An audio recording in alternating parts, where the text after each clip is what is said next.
The aim of this recording is to look at designing really effective website graphics that are interactive, meaning that if you click on them, they're going to take you somewhere. And to put it in context, the school's developing a new website, and there'll be new graphics alongside that as well. The shield, for example, of the school, the 3 lines, will change very slightly. So I've set up a Padlet site for you to get some resources from, and I'm going to include this on it. What I'd like is a competition where the best curriculum map of the school will go actually on the school's website design. Now, a curriculum map is basically a series of website buttons that allow you to click on them, and it allows you to take you to the curriculum area of that subject. So what I've created is something 700 by 800. So I've literally gone to File and New, and I've gone 700 by 800 and made it transparent. That gives me enough space to work on. And then just to summarize what I've done on the previous page, if we go back here, you can see I've drawn a whole series of rounded rectangles. So we press and hold on the rounded rectangle and we draw one in. Nearly. I might want to resize that to 150 by 150, and I might want to make that. You can make it obviously whatever color you want. I'm just going to make that red to make it stand out a bit, and then from there I would copy that 1, 2, 3 times. Why 3 times? Because I only need to do, and I'll show you why in a second. Okay, so I've got my buttons. Right, and you can see there's a bit of space there and a bit of space there. So what I would do is I'm going to stretch that out a little bit so it's equal. Okay, that's largely equal. What you've got all of those there. So what I was trying to do was just get them so I can drag them out in one go. But for some reason the mouse has been funny. So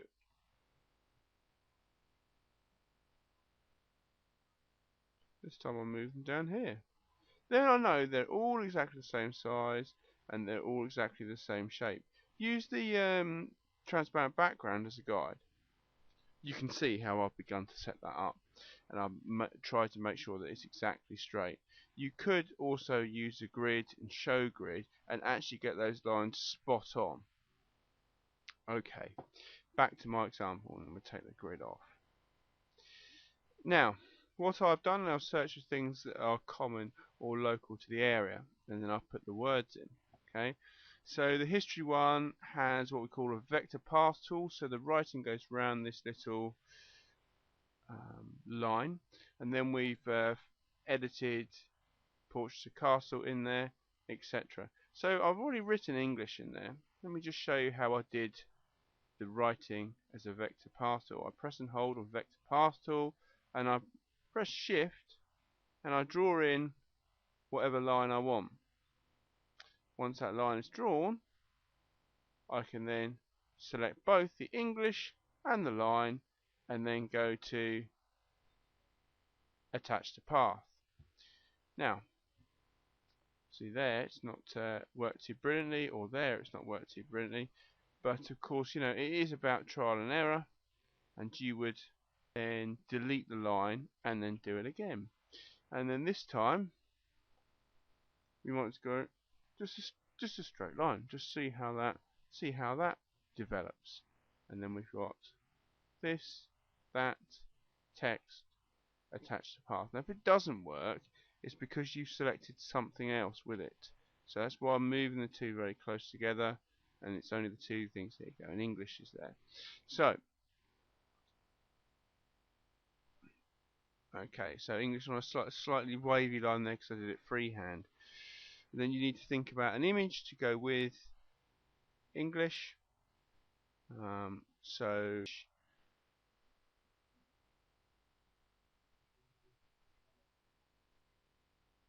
and copy that image.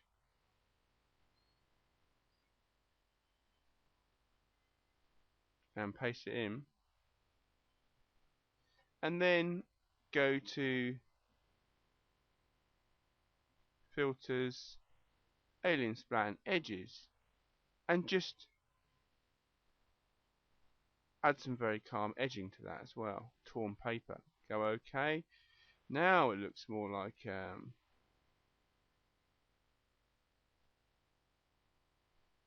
and that I would say is I would arrange and send that back, so then you can put that like that, and perhaps this as well to make it consistent all the same as the other one. Okay, and then you develop the rest of the graphics as you go through. In terms of the button, we know how to create buttons, but just as a recap, you select all of the button that you want, you press F8 and you make it into a button. Okay, that's then made that into a button. So you get rid of that because that's in the way then. Then we double click on the button, we go to the over and we copy it. And then inside the square of colour here, we can add a mild colour. Then maybe drag that to the back so we can see it. Okay, I don't really like that colour, so I'm going to try a different one.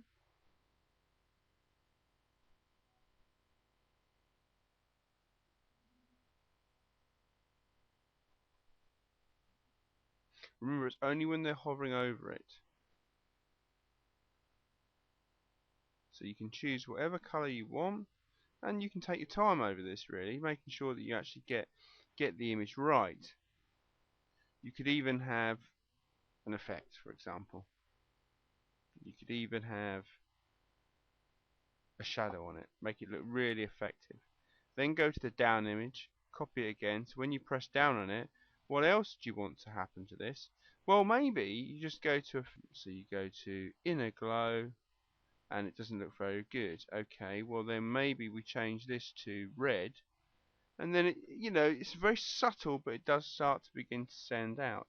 This maybe you might want to just change the hue and saturation or the color levels of the castle. So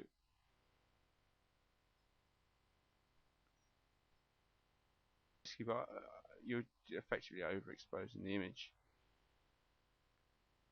I think that for me is good. And then obviously over while down is the same.